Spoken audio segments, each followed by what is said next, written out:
Hey guys, this will be week 6 of the weekly training video. We have less blindside blocks to look at, which is good. And then a couple of these we're going to talk more about philosophy of officiating. As we have rules, philosophies develop, especially new rules that we get, particularly with blindside block. So just to look at a couple of these.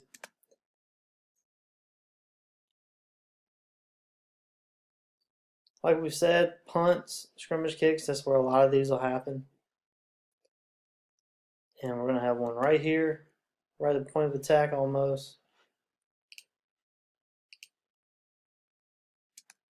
You see it coming. Everyone's going one way. This guy's coming another way. And, oh, sorry. He's going to come and just lay the hit. Meets all the criteria. Doesn't see it coming. You see there's no open hands. That's all the shoulder. It is a forceful hit. It's a good job there. It looks like the umpire picked that up. So it's good. We're watching the backside. Here we're going to see another one. Again, scrimmage kick.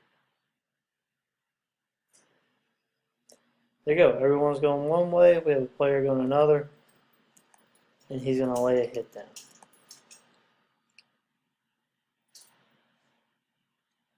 They might have taken two out there. So yeah, this one, I don't know if we picked this one up or not. I hope so. The field judge can get this. Maybe the wing, maybe the umpire. It's definitely there. Again, I'm not sure if we picked that up or not. Hope we did.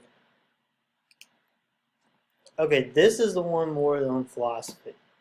So as I said, new rules come out, philosophies develop. Alright,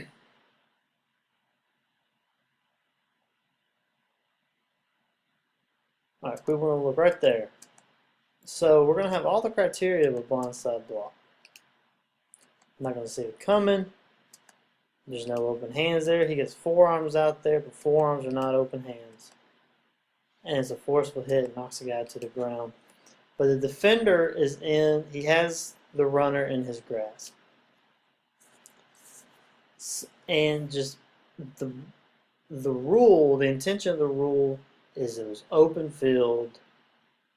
One runner going one way, another guy coming the other way, like the previous two we saw. That's the intention of the rule. So we got a defender, has a runner in his grasp, and this blocker is going to come in and take him out. From a philosophy standpoint, I think we let that go. I know it meets all the rules, it meets all the criteria. It is not the intent, and that's not really a safety foul. And really with open hand push isn't going to get him off the runner. So you kind of have to come in hard there. So again, I know it meets all the criteria like we've talked about, but from a philosophy standpoint, we could probably let that go. Just like we have philosophies on holding, blocks in the back. That's one we'll let go. There's another philosophy. Let's watch the running back. And also the receiver. So, you could get away by calling this a legal shift. He doesn't, and there's a way. He moves forward, he stops for a second, but a shift is intentional. This is not an intentional movement. He forgot the snap count, then he tries to reset, and then you see the confusion that arises, particularly this wide receiver here. So by rule, you would have a wide receiver on this guy because he moved before the snap. But even if you take that out of the equation, philosophy here is running back does that, shut it down, especially in a tight game. If you got a blowout game late in the game, maybe you let that go. Tight game like this, shut that down because you see the confusion it causes. And this also goes back to selling it to coaches and fans. If we stop this and call this a false start, the offensive coach is not going to say anything. You let it go, and all of a sudden the defensive coach is upset. So you go ahead and shut it both down. We avoid anything. So, philosophy standpoint, go ahead and shut this down.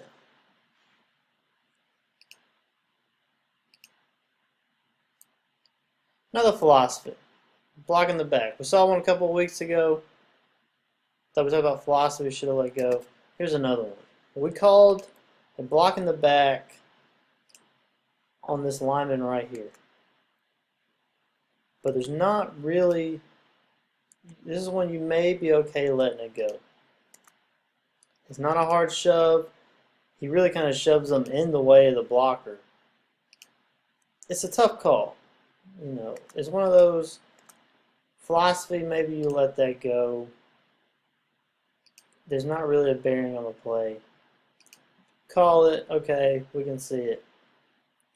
But it's just one you may want to consider, could consider just passing on. Again, for philosophy. Let's talk about positioning by deeps again on kicks. Got a scrimmage kick.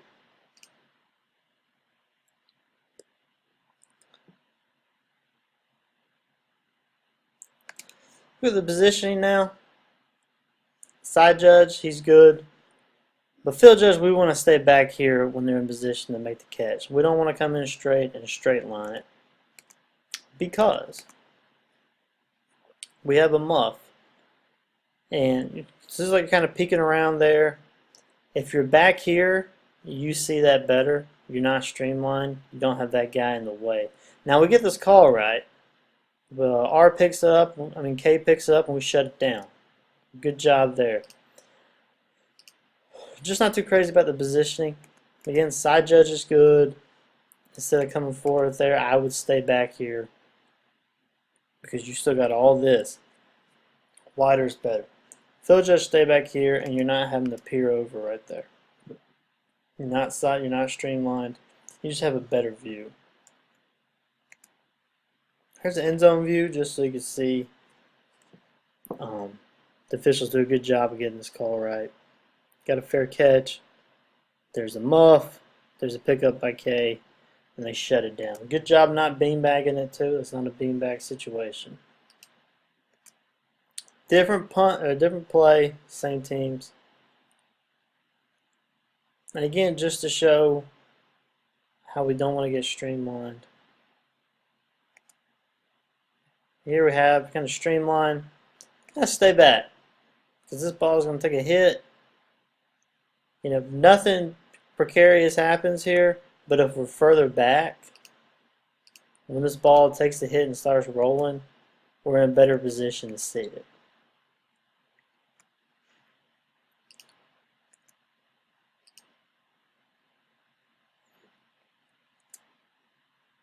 Yeah, tough play here.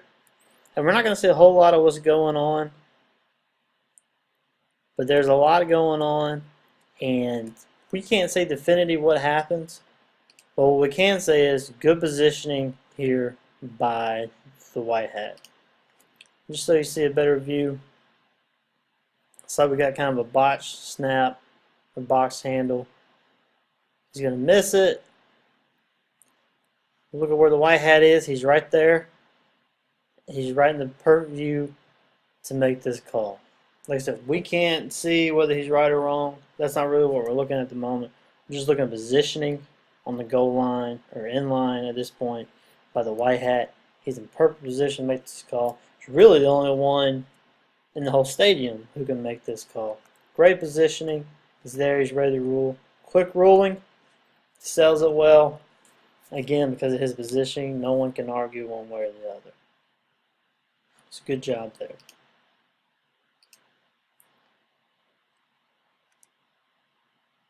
So this situation, this play, we're late in the game. I think this is 10 seconds left. The team in gray is down by, and they don't have a chance of winning. This might be their only opportunity to score a touchdown. And we're going to have a block in the back at the point of attack that kind of springs this. I show this because I want us to stay focused throughout the whole game, even late in the game. You know, this play has no bearing whatsoever on the game, but we still need to be in position to make this call, and we still need to have the focus to make this call. Just because we miss it, you know, it's right there, and we late in the game. It's just kind of a lack of focus to me. So let's maintain our focus throughout the game.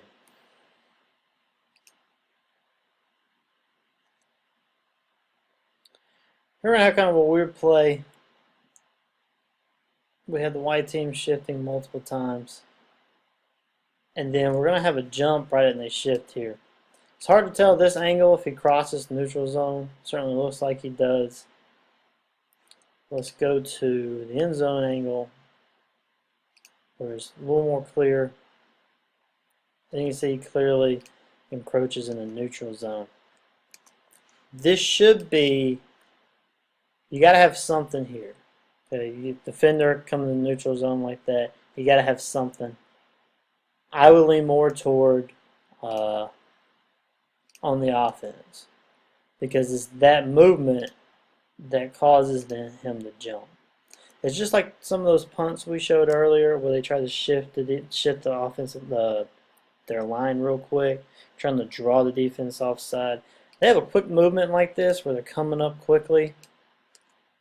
You can call that simulating a snap, especially when it draws. Now, if nothing happens here and they do that, then we got nothing. But if they do that real quick, defender jumps like that, if they cross into the neutral zone, then we got to shut it down and call it on the offense. But you definitely can't have no foul here.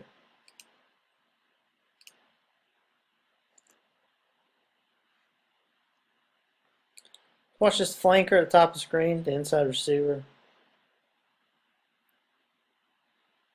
It's iffy. It looks like he came up hard on the targeting. This is a hard call to make in 6-man, but make it nonetheless. We need to.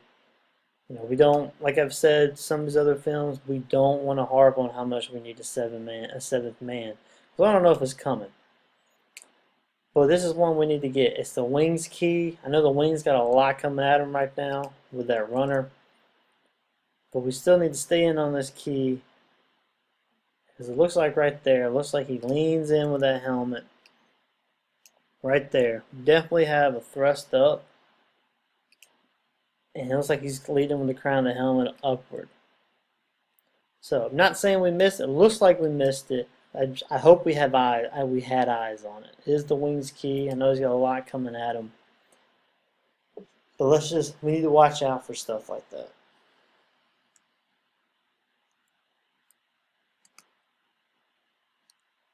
Here's when we'll look at the goal line mechanics by the deep officials. Or the field judge more specific. This is a good job by the field judge. Goal line is no longer a threat. Your threat is the end line at this moment. And when we get into film, he's already there. He kind of reads, you know, I would have liked him to be up here a little bit later, just in case, but maybe he saw this as a deep route and he was already reading it. As soon as you know that the goal line is not going to be threatened, move on back here, be in position for what is going to be threatened. You can see he's right there on top of it. In his position to make that call. Comes up selling it. Good job by the field judge there. Alright, so for some reason we're still struggling on inline mechanics when we're in goal line for the deep. Remember in the clinics we said pre-snap, start outside the pylon. So pre-snap we're going to start here. And as the offensive team breaks, they come out in the huddle, we would adjust as needed. But we definitely want to stay outside the widest receiver. So the ideal starting position right here for this side judge is to be outside this corner pylon. Because you definitely don't want to be moving at the snap. Because now we got a fade route here, or corner strike, and we're way out of position. Alright. And determining on based on where he was positioned pre-snap, being inside like that, By the time it happens, he should be just doing a button hook in here, be on the end line and looking down. But ideally, we would have wanted him start outside the corner right here. This play backs up, you back up, inline extended, and all of a sudden you open up your view. You have the inline corner and you have the sideline corner. You're in a better position to rule on this. You can see both ends and lines as they come. You still want to check with your wing just to make sure. But when you're outside here, you're closer to them. Just a quick look, nod at them, and you can come up or incomplete or whatever. When you're inside here, you really kind of narrow your focus more. All you can really rule on is the end line. You're relying more on the wing guy. So pre-snap here, we want to be outside this corner pylon, end line extended, and we can rule on that. It looks better, it looks smoother, in a better position to make that call.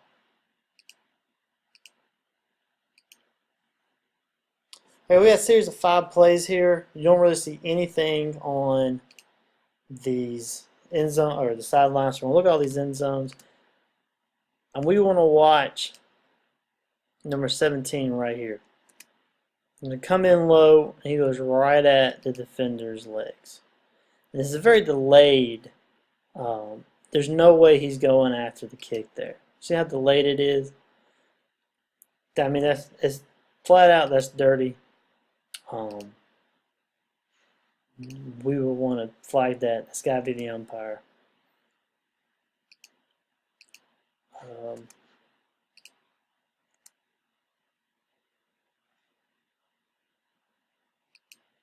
What's going on here?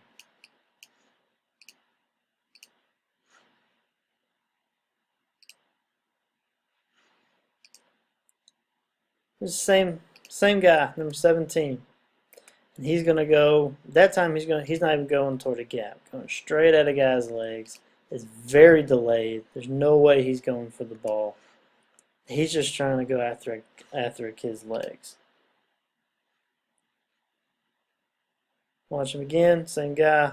Again, that time he's going after 2. There's 5 of these plays. Every single time he's going after him. This umpire, this is you. Got to be looking for stuff like this. This is dirty. No question about it. That was his idea from the beginning. So we got to be more aware of this. You're not going to see anything from these angles. Just be more aware of that. Alright, we're going to end on this one. This is a kickoff. And we want to keep an eye on this guy making a beeline right toward us. Right there. Right at the 30. See another view of it here in a second.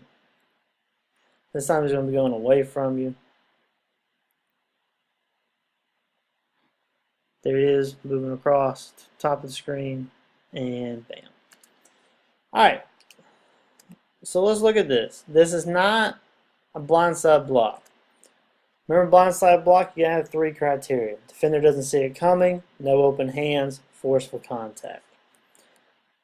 From the approach of the blocker here, it does not meet that first criteria. You gotta have all 3.